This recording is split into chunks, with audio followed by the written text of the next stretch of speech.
Hello everyone, I'm Ken Fanger. This is Walk to Business, and this week I'm excited to say we are just about finished certifying for CMMC level 2.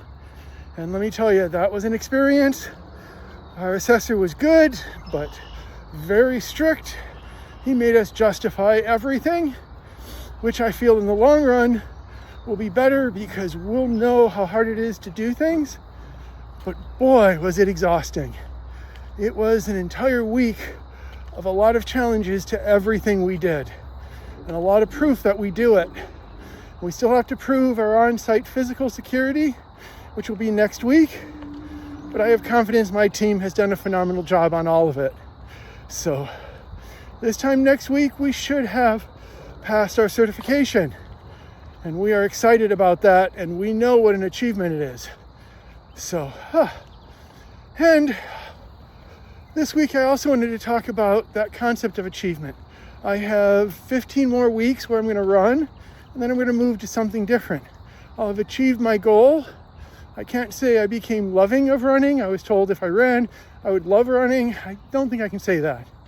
But what is important is I set my objective, I obtained my objective, I set another one. It never stops, it never ends. You just keep moving. And that brings up a great book I just read.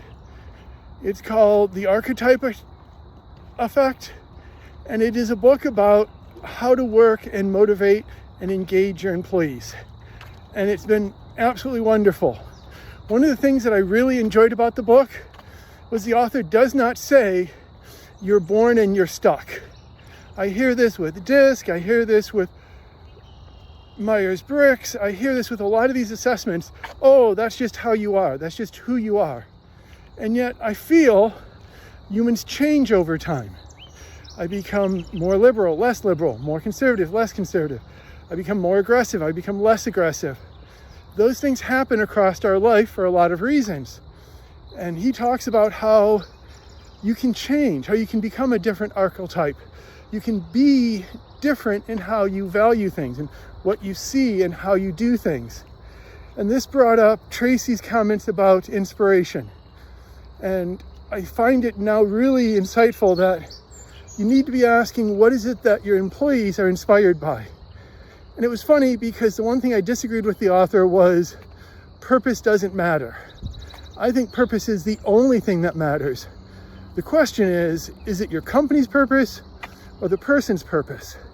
He gave examples of people who only go to work for money because they get their purpose somewhere else.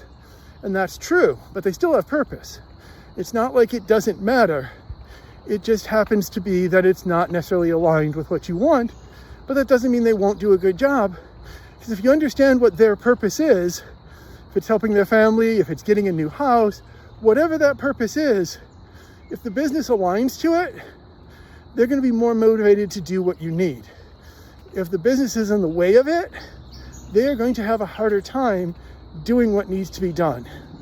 And even though he said repeatedly, compensation is the most important thing, I still think, and I don't remember the research, compensation only has value for a very, very short amount of time. And once you're comfortable with that compensation, you will start to look for other things to give you purpose and inspiration.